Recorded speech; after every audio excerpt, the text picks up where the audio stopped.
Hello and welcome back to Arsenal. Above all, I've got my man James with me. He's doing the rounds at the moment. I don't know how he's doing it. Talking about probably one of the worst games we've played in a long time. But I've got him with me tonight to go through that and a bit more. We're not going to go through the game verbatim.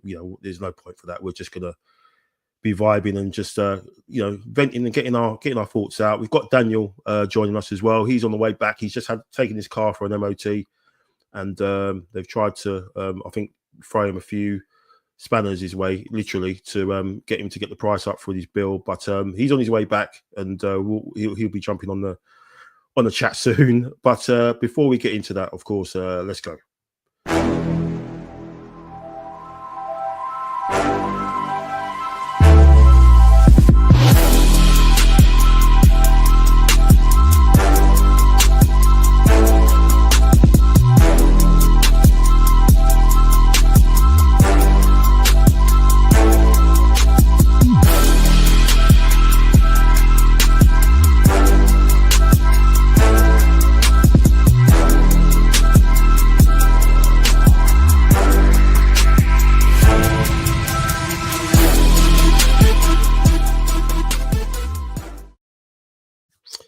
How you doing, James? How you feeling, mate? I'm well. I'm better than I was.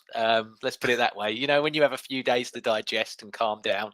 I mean, it's still majorly frustrating. But yeah, if we'd have done this about 5 o'clock on on Saturday, it would have been a whole totally different show, Mike. So yeah, but no, as always, I appreciate the invite. So I thank you very much. appreciate you coming on, man. I really do. I know you've, like I said, you've done the rounds, and it must be sort of painstaking to talk about this game. You know, not a 5-1 win or anything like that, but to talk about a game which was really disappointing. But no, I appreciate you coming on. And as I said, Daniel should be with us in a few minutes. He did say he's going to be probably about maybe 5 or 10 minutes late, so he should be here soon. But let's get into it, James. I think this weekend was one I think I maybe flagged up in the show before, or maybe in a chat. I can't remember now, but that I think this was going to be a weekend where you probably saw all the teams, all the top teams weren't going to drop points, and it's quite a wild situation that happened. That none of the big teams won. You know, and I'll probably include Tottenham and Man United in that, but none of the big teams who were involved in Europe, especially the Champions League, I think they all drew or lost. That even goes to Barcelona, Real Madrid, and what have you. So you can kind of put that into context a little bit in terms of how that first half went out, how we played, I should say. But to start with things off with the lineup, then, James. Obviously, Lewis Skelly. We were talking in the WhatsApp group saying, well, after the performance against midweek. If he's going to play that well, if he's fit, he's got to keep that shirt. There's no reason for him to take him out. So he started. What did you think of the other changes? Did you think that was the midfield that we went out with was suitable against a side like Everton? You kind of went with Marino, and it turns out that probably didn't need that kind of midfielder option really, because he's not hit the ground running. That's fair to say. I know he scored against Liverpool, didn't he? But he's not really hit the ground running, has he? And I'm just kind of wonder what he's bringing to the team at the moment. But what was your thoughts on just the lineup, and then what the way that first half transpired, the sort of lethargy of it all? It was really worrying for me. Just the way we it was like walking pace. I think I said in our chat that it's almost like I'm watching this stream at times. Times 0.50. It's like someone slowed it down. I know you can find some streams where they speed it up, but it's like, this one looks like it slowed down. But what were your thoughts on that first half, James? Just how worrying it was, really? Yeah, so the first part, in regards to what you're saying there about the lineup, when that come out an hour before and what have you, Mike, I was fine with it. I thought to myself, well, as much as it's a cliche, well, football games are played on paper. I will use it to say on paper, to me, looking at that even now, you'd go, okay, that's good enough to beat Everton. But you could still have them lot running around now not even with Everton there, and they still wouldn't score by the looks of things that we saw on Yeah. Saturday. I know we did the show the night before, and I said about just give me Sterling because I want to see something different. But we Yeah. mentioned that's never going to happen, and I know why he put Martinelli in there, and it's because of what he does off the ball compared to Trossard and compared to Sterling, especially if he's going to play Lewis Skelly. I know Lewis Skelly's good enough, in my opinion, to get himself out of trouble, even at the age that he is. Yeah. But one thing I will say about Martinelli, whatever he's doing going that way at the moment, is very Yeah. much in the bin. But he still Yeah. does a hell of a lot going the other way, and he can win you the ball back. And Moreno, for me, Mike, in this game, and I put it in the chat, didn't I? There were times where I was just like, mate, come back about 2.5, maybe 3 yards. Because I'm like, you're literally hugging Martinelli. Yeah. So it's just like, you're going to get bypassed and leave. I thought you're an extra line for Skelly, or, if Skelly inverts like he's going to from that side, or vice versa, Timber does it on the other, you're going to be part of the one with Rice that really tucks. And I thought to myself, because Jack made a good comment when we said about old Mockbell earlier in the week, saying Partey and Jorginho potentially aren't both being renewed. He said, well, we're going to see a lot more of Rice, Moreno and Odegaard come January, aren't we? And we saw it sooner, because I think that he's obviously looking at with one eye, thinking, well, this is going to be my midfield of the future. But I don't think that, regardless if he thinks that's going to be his team of the future or not, he needs to win today. Yeah.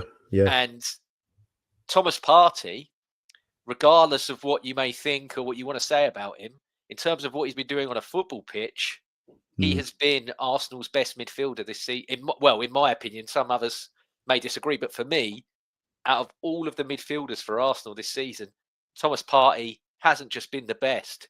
He's actually been quite levels above them, because I've seen games where the rest of them have all been very suspect compared to Thomas Partey. So that to me was a big omission, and you need that, because Declan Rice, as much as I love him and his energy and everything, he's still, even when he was at West Ham, the one thing they did say was that he needs to develop more in terms of how he can progress the ball. He hasn't got that variety. We see it now where we're always like, oh, he will only go sideways, won't it? He's not like your Pirlos or your Modric or even a Xavi Alonso back in the day that would stand, he could ping you a pass here, spray it this way, that way. And I think that's something he needs to develop or get in his game, because all he's going to do when he gets the ball is take it and drive. But then you can only drive so, we talk about Martinelli running into hordes of people or into no space. Well, that's sort of what Rice was doing. And that, I think, affected the game massively. But the first half, going into your second question, there was enough chances there that we should have tucked away to have gone up, Mike. And again, I know it's all hypothetical, but you score one of those, it's a completely different game, because then Everton got to open up. And I think the more that Everton pushed on, we would have probably carved them and done like we said. When we gave the predictions, I think you were a lot closer than what me and Neil said. I think you said it would be a lot tighter. So kudos to yourself there. But yeah, me and Neil, I think Neil said something like 2, maybe 3-1, and I said 3-0. Yeah, I think I kind of said I wanted us to batter them, because after what they did last year, with the way they played that last final game of the season like it was a cup final, that really annoyed me. And we didn't score till really late on, didn't we? We got the winner when Havertz scored. It was right. It wasn't like we scored 20 minutes ago. We scored within the last couple of minutes, so we almost fumbled it. If we needed to win the league, we would have met. It would have been classic, wouldn't it? But no, I totally get what you said about Martinelli. But the thing is, for me, is like I'm kind of thinking, should we really be worrying about Martinelli going the other way against Everton at home? That's the other way of looking at it, because I think, like you said, I think Scully's good enough. Hi Dan, I brought you in a minute.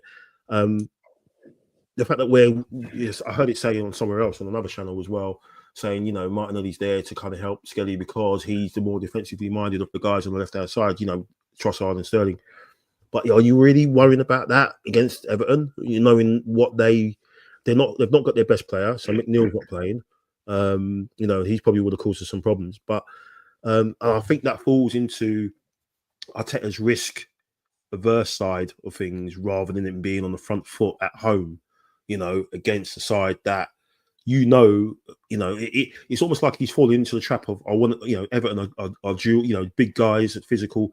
I want to match them up, and he kind of fell into the same trap as he did against Newcastle, where he played the big guys, and he wanted it to be more attritional. Whereas what we probably should have done against them, against Newcastle, against Everton, was probably play the more technical guys that can you know, Tarkowski doesn't want to get, you know, doesn't want players like Trossard and Sterling, you know, running at him and dropping shoulders and stuff. He'll rather have crosses coming in, and so he can win them all day. He doesn't want people like that, you know, and that's why I think, you know, Martinelli in that situation, I think you either go with Trossard, you know, in that situation because he's a bit more cuter in those situations, or it should have been Sterling, but Sterling obviously, you know, he's not done himself any justice with the reported turning up late and his application in training and what have you. What's your thoughts? Dan, thanks for coming on, man. You were there, obviously, and you're still awake with us. You're still with us, which is great. You know, they put the IV in you, and you know, all the compressions and stuff and everything after the game. Oh man, it was cute to go around the block on the concourses at the Emirates. But great to see you with us still. And yeah, what was your thoughts just on that first half? Just how the atmosphere was, because obviously you would have been hearing what had been going on at Anfield, or it would have been filtering through, I imagine, with them going a goal down and then getting the mountain off. Just what was your thoughts on your take on the first half, and just how it seemed like we had a little bit of a hangover from midweek? But do you think the way we went out was it us conserving energy, or was it Arteta just trying to be too controlling, which I think is going to be a key word, not just in this pod, but in future ones and the rest of the season, it seems, because that seems to be the key word for him. He just wants to control games. But what's your thoughts, man? First of all, big up Mike, big up Jamie. It's been a while, mate. Good. Honestly, that was one of the most painful first halves of football that I've seen. I've been a season ticket holder now. I think this is my third or fourth season. Yeah, that was one of the worst first halves I've ever seen. And I know sometimes there's a tendency to overreact in the immediate aftermath of a game where we've not taken our chances and that. But I'm being honestly genuine. Like, we were bereft of ideas all over the shop. The only one trick up our sleeve we had was, give it to Saka. Let Saka take the responsibility. Let Saka do something. And that's all we were relying on. There seems to be now a growth of, I'm quite concerned now. There's a growing kind of mistrust in Martinelli. We're not using that left-hand side much at all. When he does get the ball, he's running into dead ends and making stupid decisions. We were discussing this the other day, Mike, and you sent me the clip of Omri's analysis as well. Yeah, consistently running into dead ends, and it's just not like us. My mate that I was with, we were saying, right, Martinelli's going to be up against Ashley Cole. He needs to absolutely make him work so hard that Dyche takes him off in the first half, at the end of the first half. The first half, it was so poor. It was pedestrian. We let Everton dictate our tempo. And how often does this happen? We just let teams with a low block just dictate our tempo. And it's almost like we sometimes play with this swag, which is like, oh yeah, don't worry, everyone, calm down, relax. We'll get a goal like from a corner or something. Whereas I want to see the pressing and the quick movement and people running into positions, making space. You know, much like how Liverpool and even Chelsea are performing at the moment, and even to some extent with varying amount of success, Spurs. But their pressing tactics and the way they aggressively win the ball and progress it in the final third is the best in the Premier League. A lot can be said about their defending, obviously, but that first half was so disappointing. I didn't think it could get any worse, but unfortunately it did. Sorry, I'm mute there. But no, yeah, so that's the thing. We kind of thought, okay, we're kind of a second half team. We'll step it up in the second half and what have you. And I think Saka had that chance, didn't he? And then that was it. and I think I don't think there's anything else, James. There was no shots outside the edge of the box. I think obviously, as Dan mentioned, Henri's kind of mentioned a few things. Picked out a few clips which were pretty, exposes us a little bit in terms of the patterns and how we played in that final third compared to the way Liverpool played when they were against Fulham, with 10 men and the ways they were committing their players forward. And it's quite, starting to see just the different ways of mentality. But do you think is Arteta overthinking it? Is he reverted back to how he was when he first kind of came? When those first couple of seasons where it was eighth and then fifth. What's happened? What's happened to him? Like in terms of his thoughts of games. After games, he's talking more about controlling matches and restricting teams to shots, and talking about no one's come to Fulham and restricted them to so few shots. In the league, but Wolves have gone down there and turned them over, and Aston Villa have as well. So, do you think what do you think's happened? Do you think the last two seasons coming so close have scarred him? Is he just overthinking things for the sake of it? We've got too many. I think we've got too many players in the team who some are round pegs in round holes, some are square pegs in round holes. It's almost like we haven't got any specialists, any specialists, like, I just want someone up front who's going to bang in 15, 20 goals, someone who wants to score. We haven't got that in the team. You look at a lot along our front line, no one really wants to bust the gut to score. Maybe Saka does when he feels like it. But what's your thoughts on just how he seems to have just wavered a little bit in terms of the way we were going? He's turned us into a more possession-based side rather than being transitional. But is that because teams have worked us out? Do they respect us a lot more now than they did before? Or do you just think he's just trying to reinvent the wheel a little bit on certain aspects? Yeah, I actually think, Mike, it's an amalgamation of pretty much everything that you've said. And the thing that sadly is seeping in a lot to me now at the moment is you'd pick any walk of life, any team-based, place of work, sport, anything. That team is a reflection of their manager. And where they've been so close, and I believe he's been so close, he's become ultra obsessed with these 5%, as he calls them, all of this dual winning, restrict their chances. And I think that's seeping into the players. And the players now look ultra cautious. The players are starting to be, instead of, go all out to win, don't with any way, don't lose. And I don't think you can be like that when you're going for a Premier League. If you're trying to convince all of us that we're the team that's going to try and go for a Premier League title, you've got to let these shackles off a bit. I mean, the last two seasons have been the highest scoring seasons for any Arsenal team.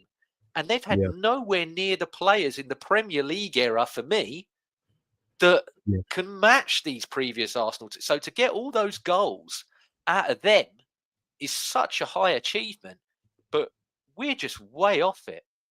We're completely off it. And as much as you've got all the people online that are very much, the minute you critique anything, you're a terrible fan, you've never supported the club, you need to leave and everything else.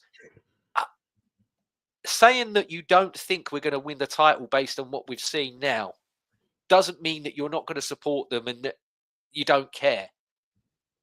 I know that they're all saying you can't win the title in December. Yeah. But you could certainly lose it.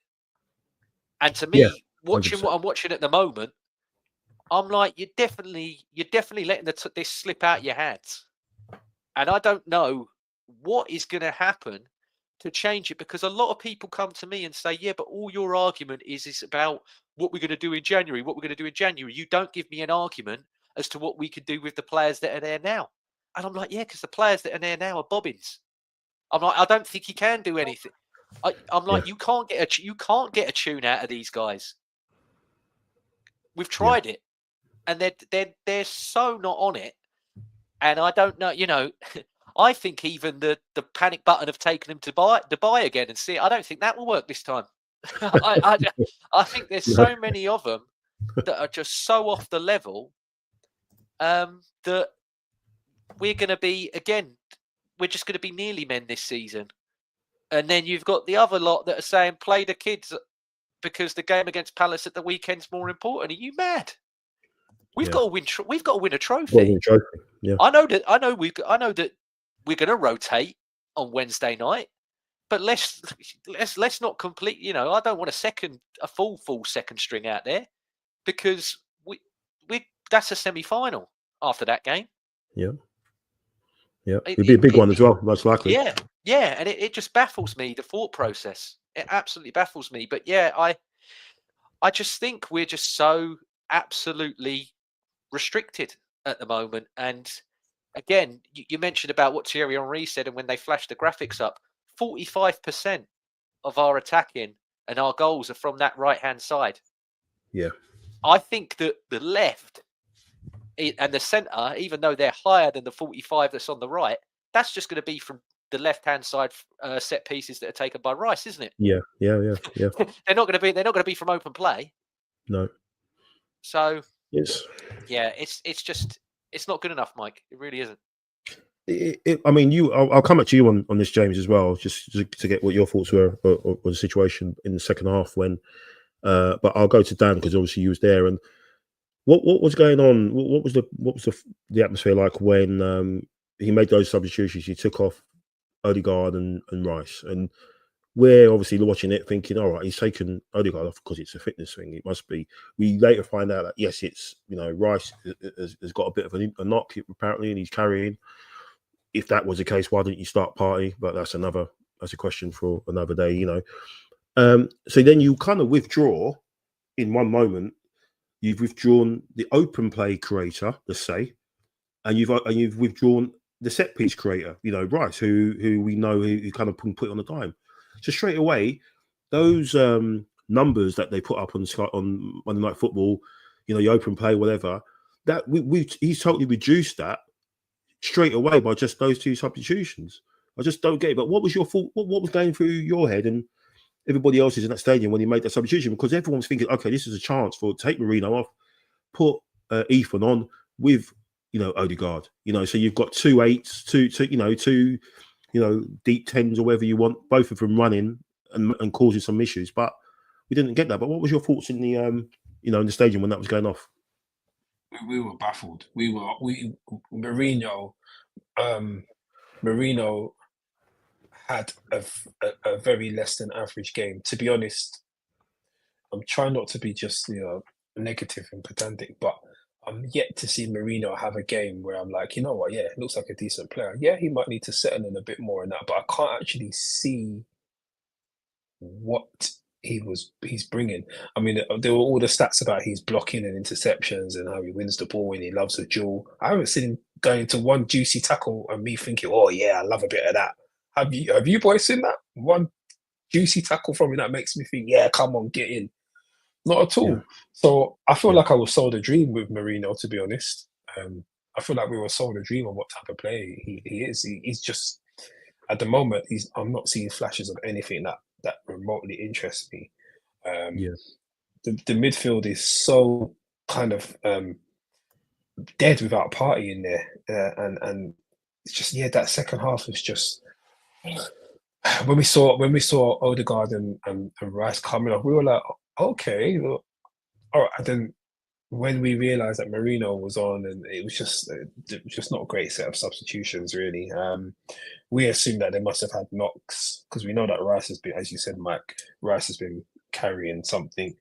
Odegaard did look a bit tired for me. He wasn't full of running. He wasn't full of he didn't look bouncy. He didn't look really energetic like he normally does. He wasn't kind of geeing up the crowd and really, he's always normally trying to show himself with the ball, trying to make something happen. I didn't see that at the weekend. I don't know if he's still recovering, not recovering, but still getting his match fitness back, and kind of maybe he's feeling a lot of the pressure in terms of carrying the creative spark of the team. But I think by bringing on Nwaneri, who had an awful half an hour as well when he came on. But I'm not going to criticize him because I think honestly Arteta really kind of fed him to the lions by taking off Yeah. the best Yeah, I thought so. creator in Yeah. the team and just Yeah. and putting a 17, 18-year-old kid on to say, yeah, you know, you do something. I think that was Yeah. criminal and a bit selfish, really. So yeah, this strange and weird set of tactics and substitutions from Arteta at the weekend, and it shows his inept kind of tactical kind of variation at times, and just disappointing all round, man. Yeah, I agree, and yeah, I'll ask you, James, as to what you thought on that as well. Because for me, it was just complete head loss. You know, taking off the two players and then bringing on Ethan in that position. Well, all of a sudden, he's giving him the responsibility to do that, where he didn't want to give him responsibility against the likes of Southampton and Leicester. But all of a sudden, he's ready to go in that situation. And yeah, Dan said he was just swamped. He needed probably to be on the other side, so you could still have that focus with Odegaard and Saka, that tilt on that side, and then maybe he could do something on the left. But I just thought and then to compound that, he brings on Jorginho and Thomas Partey, and you're thinking you don't need to do that. Just go through at the back. Everton literally aren't doing anything going up front. Saliba had a good game, and he basically pocketed him and Gabriel just pocketed Calvert-Lewin. He had a couple of moments, but I mean, you had too many too much. You had Partey and Jorginho's playing all passes to each other on the halfway line. I mean, I don't know what he was thinking. I just think he had complete head loss in that moment, and he didn't know what to do. And you can compare that to someone like Slot, where they've broken down tonight. Against Fulham. I think in situations, the managers, your players can win you games, and if your players can't win you games, your manager's got to try and win you the game by making good decisions on the side. And Slot did that. Well, he didn't win the game, but Slot managed to get them something out of that game. And I think Arteta, he just lost his head. What was your thoughts on that as well, James? And just how, again, he just went risk averse, didn't it? He just went cautious again instead of just putting on the front foot and getting another. I mean, that was a game screaming out for someone like Sterling to come on, and just run and drive, and then maybe get a penalty or something. But so I'll let you go, man. Sorry. Yeah. So again, in terms of all of them that come off, for me, I understand Rice from the point of view of, like I was saying earlier, about the distribution, and he was taking too many touches and dry. So you want someone quicker, and you want someone with more variety. So that Jorginho gives you that. You can sacrifice potentially getting broken against with Jorginho in there, because you're like, well, he might offer me, he can thread a ball through an eye of a needle. And when I'm taking off Odegaard, I need players that can thread the ball from an eye of a needle. Yeah. Skelly, I can understand why he done it, because he's probably got one eye on midweek, because he's probably started him at left back. So he's like, I don't want him doing 90 minutes here because he's only coming into it. I know that he's, young and full of beans, but I think he's managing his minutes there. But at that same point, when doing that and taking Timber over to left, where I know he can play left, but he doesn't have, the week before, Saka, him, and Odegaard cooked teams and got us 15 goals in a week, really, together as a collective, them three. Mm-hmm. So you've removed all of that, because as much as Thomas Partey's been playing at right back and he's not been terrible, he ain't overlapping. He ain't got that in his. He's not got that in his legs. And if he did, I hope he wouldn't do it, because he'd snap them. I want you, as much as Thomas Partey's not going to be here next season, you still want to utilise him, because he's at the moment he's a brilliant player. I don't know if that's because he's probably thinking in a month's time I can leave and get, because his last contract's going to be his biggest, because it's going to be his last. So it's going to be the biggest contract that he signs. But to take off Odegaard, who I agree, I thought he had a terrible game, and I was saying, do you know what? Take him off, because he's completely ineffective. But to then bring Nwaneri on and put all that pressure on his shoulders, much like that we used to do with Saka, and say, carry us, I think it was a bit out of order and harsh. But at the same point, and you guys, you might agree with me, you might disagree with me. I'd love to know your thoughts on it. But every time that Nwaneri has played this season, and we've seen it, and okay, it's probably because Odegaard's been there as well, but the others have trusted him and given him the ball. Yeah. When that game ended at the weekend, Mike, you know what I'm like with my sofa score and my scorecard and all of that. I said to myself, I bet he ain't even touched the ball more than 10 times. And I looked, and it was actually, I was shocked it was double figures. Wow. And that to me just made me, well, when I was watching it, I was like, are any of you going to give him the ball at any point? Because they just tried to bypass. It was just like you said, Dan, earlier, just give it to Saka because nobody else could do. And I'm like, well, this guy can do it. In all comps, I know it's the Carabao and everything, and we've not been playing the top stuff, but he's got more goals and more assists than the big boys, than the internationally established players, or even not actual contributions himself, but he's done little moves, or he's taken it past a player and put it to someone else, who's then put it to someone else. Do you know what I mean? So, but they just completely bypassed him like he wasn't there. And then, like you said about Sterling or Trossard or whoever to come on, that was way too. Martinelli should not have got 76 minutes on that pitch. That was insane to give Martinelli 76 minutes. Absolutely insane. That sub should have been done way quicker. And even then, when you take off Lewis Skelly at left back, and obviously he moved Timber or whatever over because Trossard's not going to track back for you.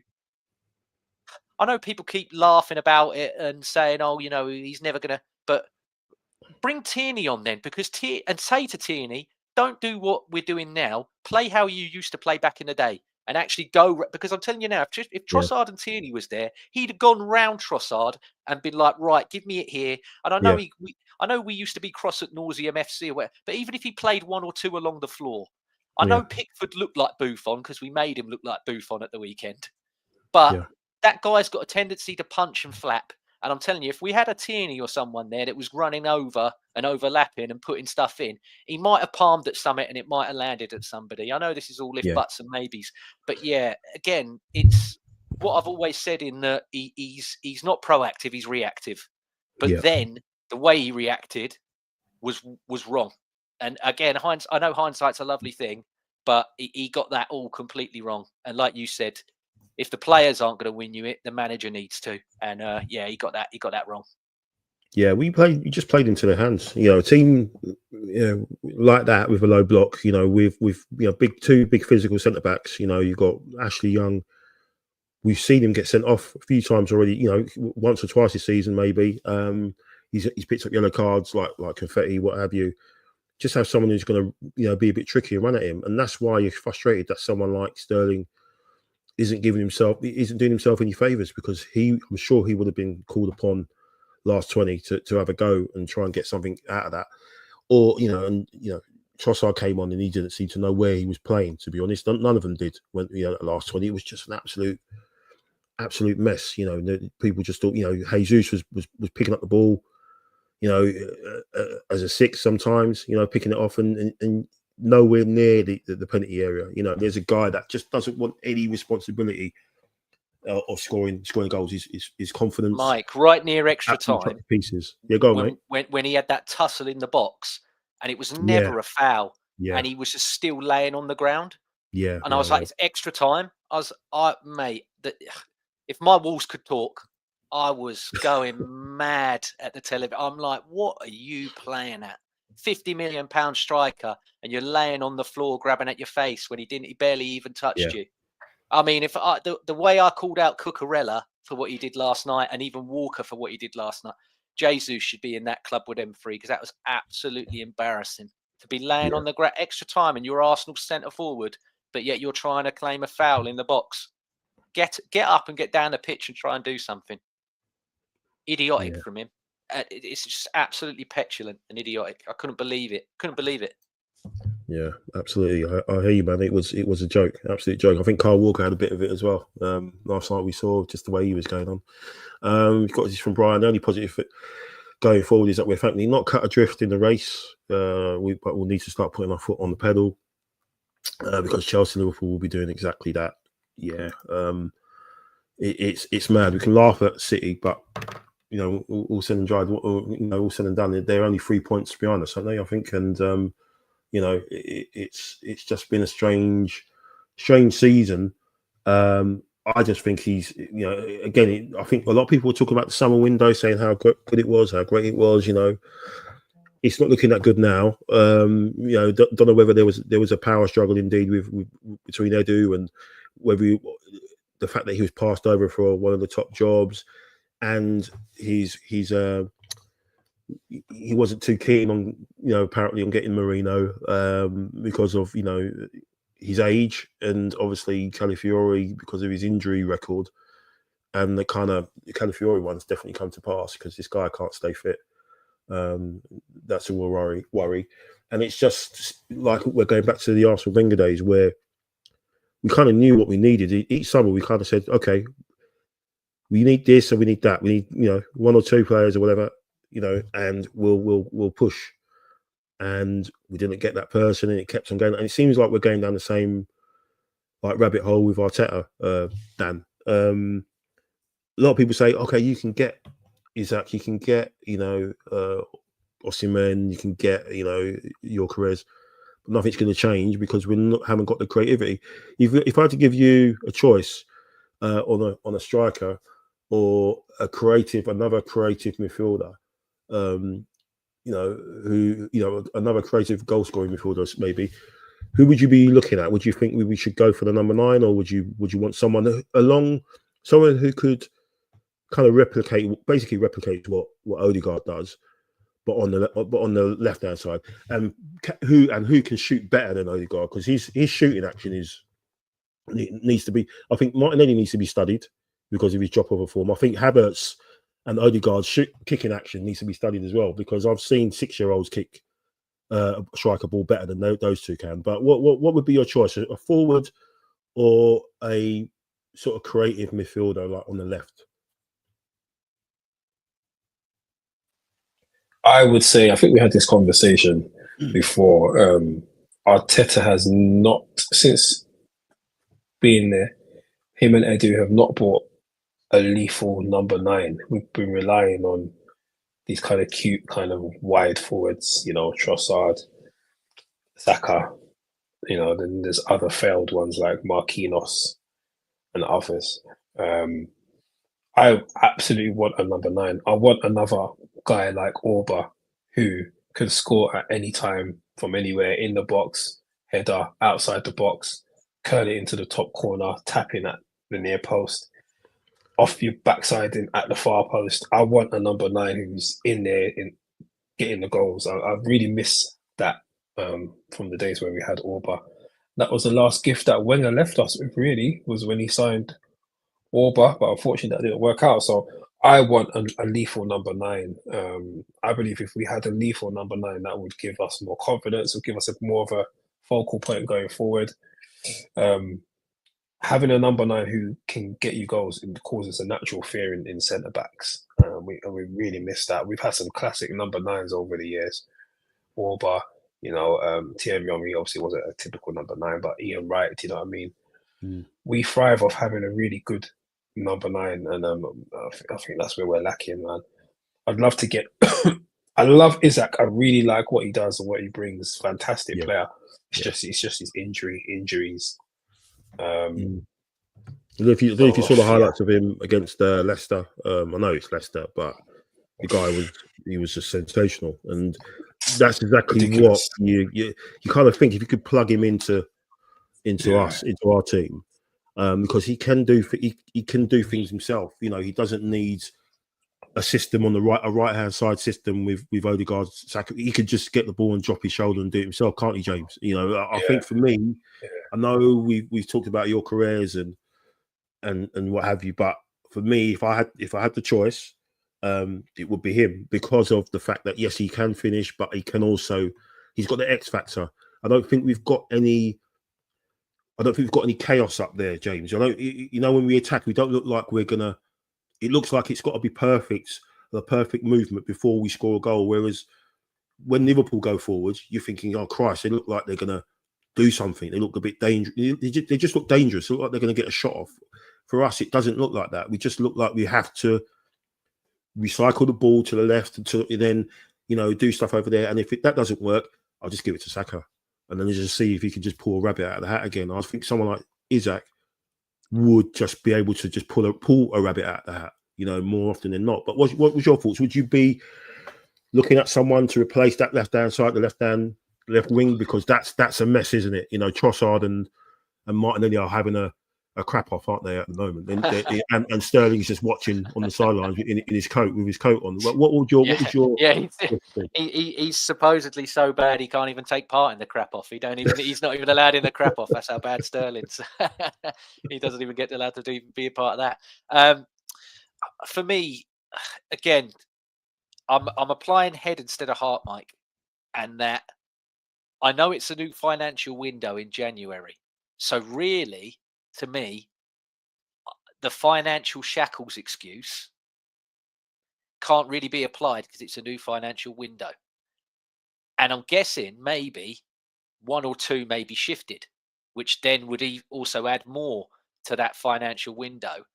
However, I don't think Newcastle, with how you look at the state of the league, I think even if they made Europa, let alone Champions League, they want Isak to help them qualify for that. I can see them letting Isak go in the summer, but I can't see them at all letting him go in January, especially while there's still this rumours of Guimaraes to Man City. Because Man City, you saw them yesterday, they need all the help they can get. And it's quite refreshing to say that Man City need all the help they can get. But yeah, if they're going to let a player go in Guimaraes, they can't sell Guimaraes and Isak in one window because Geordies aren't the calmest of people. So I think there'd be riots up there if they let them go. But for me, I look at it and I think you either do the clause for Gyökeres at 50 mil for the 9, or you sign a high output winger to tide you over, and then you go and buy your Isak in the summer. But you just need, when Trossard come in, he was such a big lift from that January period. A bit like how Havertz turned his season around as well at the start of this year from last season. That turn in form that he had from January up until the end of the season, I've never seen an Arsenal player do that. I've not seen an Arsenal player look like being on the floor to standing so tall and proud in the whole time that I've supported him. So you need to find somebody like that. And for me, when I'm looking at wingers, and I know we like to buy within the league, I know I keep mentioning the guy's name and I probably sound like a broken record, but Brentford and Mbeumo, 18 months left on his contract, 50 million, pay it. Because if you don't, because I'm telling you, one of the other clubs will. Yeah. Mm-hmm. And he can tide you over. You saw yesterday, he scored again. He'll always score or he'll get an assist. And I know people say, but he normally plays on the right-hand side. You can play him anywhere across that front three. For Brentford, I've seen him play up front. I've seen him play on the left. I've seen him play on the right. He can do all three. And when we first signed Trossard was playing all three.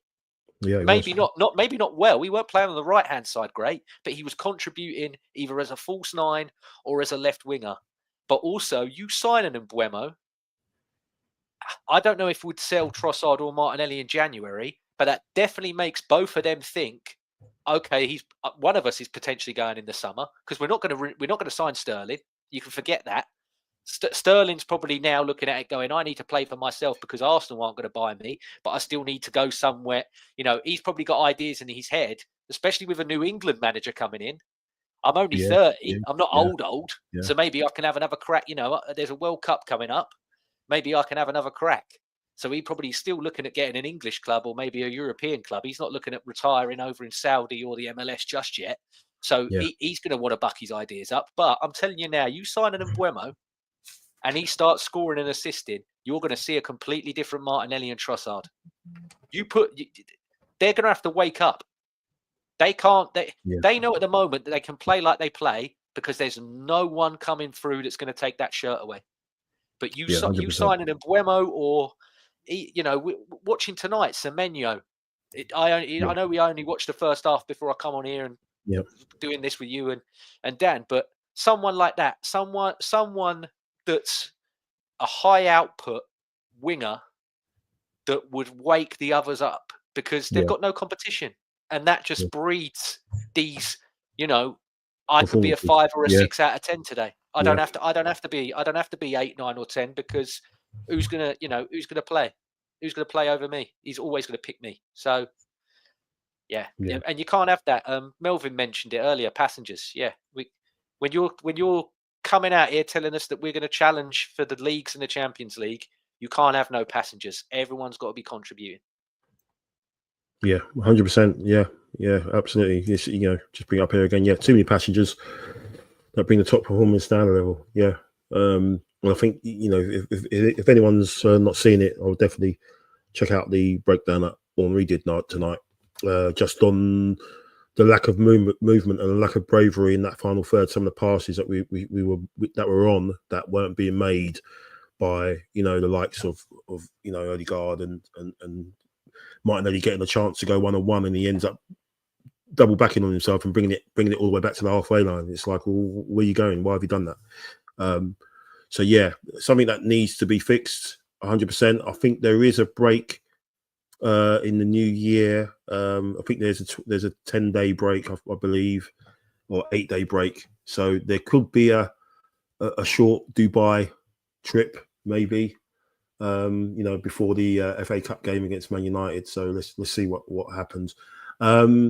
Just before we finish it, we wrap up. We obviously got the Carabao Cup quarter final against Palace, who have turned into prime South London Barcelona at the moment. The way that they're playing, and Eddie Nketiah, it's all set up for him to score against us. He'll score against us either on Wednesday, or he'll get his first goal against us in one of the 2 games. He's got 2 chances, isn't he? I mean, if you saw that miss as well yesterday, shocking miss. I don't know what he was doing. He's just got to slot that, and he's trying to be too clever. But do you think we see this guy on Wednesday? Obviously, James was talking about him. Dan, do you think Sterling gets a chance? Do you think he'll start? Absolutely, and I hope he has a really good game to really cause a problem for Arteta.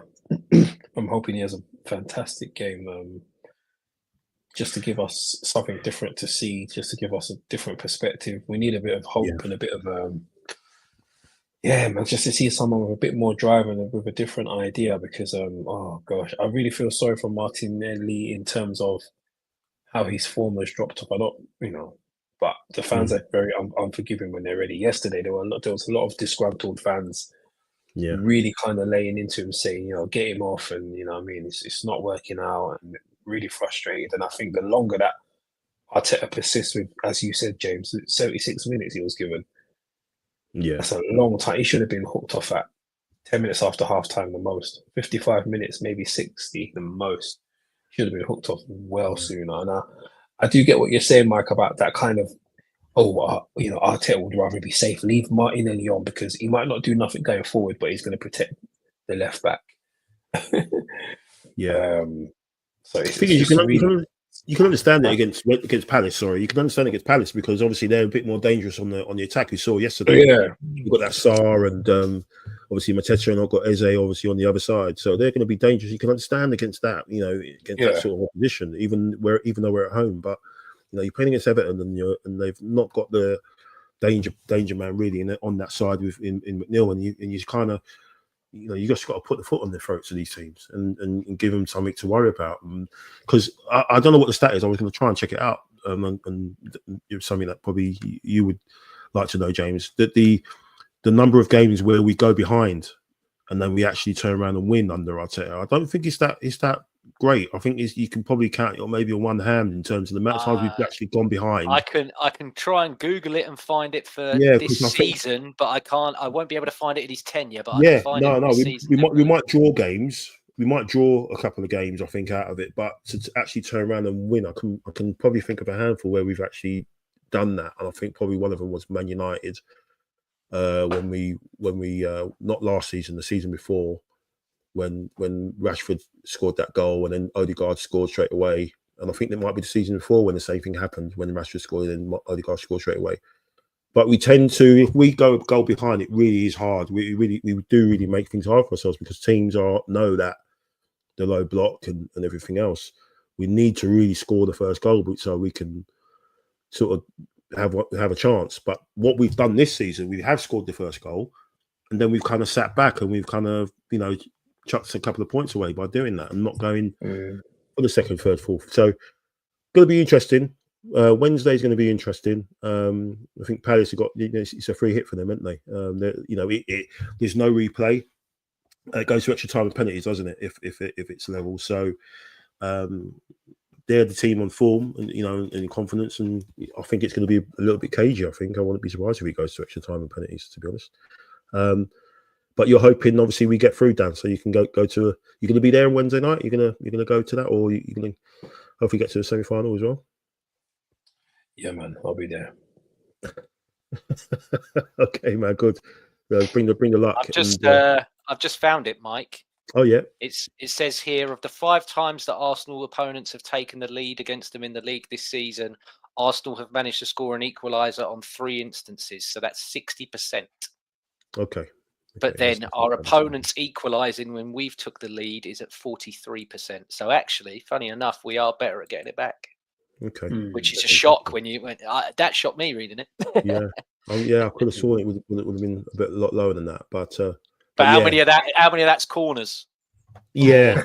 I can't find how many of them are open play equalisers other than Calafiori shanking one, which none of them seem to want to do anymore.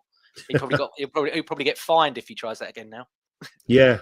I mean, he's got to be fit first, but he'll be he'll be on the naughty seat with Sterling if he does that again, probably. No, thanks though. But thanks for that. I can always rely on you to getting stats up. Cheers, James. Thank you so much for your time. We'll leave it there, and let's hope we can just turn it around on Wednesday night, get a good win, and then hopefully do the same thing again against Palace at their ground this time. It's obviously going to be a little bit of a tougher task, I think, but we'll see what happens. James, thank you so much. Please follow James on his brilliant channel, JJ Football. I was on there, and so was Neil this week, and obviously it was always an honour to go on there, mate. Really enjoy it. Really good chat. Keep it going, mate. Really great stuff. Daniel, thank you for the vlogs and all the effort you put into sending those over as well. I know sometimes we can't get them up in time because of the situation here at home with me and with the kids and whatever. I blame the kids all the time for anything that I can't get to do. So I appreciate that. I really do appreciate that. Your time for doing those. Thanks for all the comments. Thanks for everyone watching. The comments from Ravio. I really appreciate that. Brian, Neil, Melvin, I saw in there as well. Thank you very much. Really That's who the squad need. That's who the squad need, Mike. They need Brian. Yeah, Brian smashed it. After watching Brian earlier, they need him in the changing room. Yeah, 100%. Kept calm, played his game, got the outcome. He did not deviate from the plan. He stuck to the plan. 100%. Brilliant stuff. He smashed the banker, mate. So that's what we need. Brilliant stuff, Brian. Get Brian at Arsenal.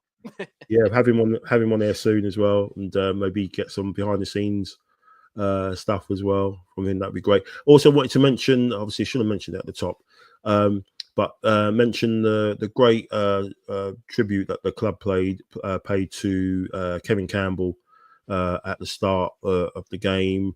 And touching stuff. Obviously, they had a tifosi with David Rocastle and Jose Antonio Reyes as well, which was brilliant. Really appreciate that. And also, I think they had obviously just outside the stadium as well.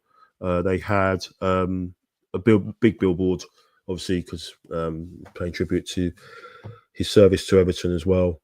So they let his sister give Saka the player of the month as well. Yes, she did. Yeah, really nice. That. Yeah, really nice touch from the club, from both clubs actually. So yeah, brilliant stuff. So great touch from the club, and just hope that I think them. So I don't know if it was you, James, was saying about maybe they're looking at doing a game between the two clubs, like a charity game where the money goes to the Kevin Campbell Think Foundation as well. Going forward. It's been rumoured about potentially a Legends game, which would be amazing. Anything, I think, especially in the football world, it's very rare that you see somebody get such a great response from every single fan base. Really, he managed to touch that many people on and off the pitch with his whole personality and just how he was as a person. So I think so many people be lining up to obviously playing that one.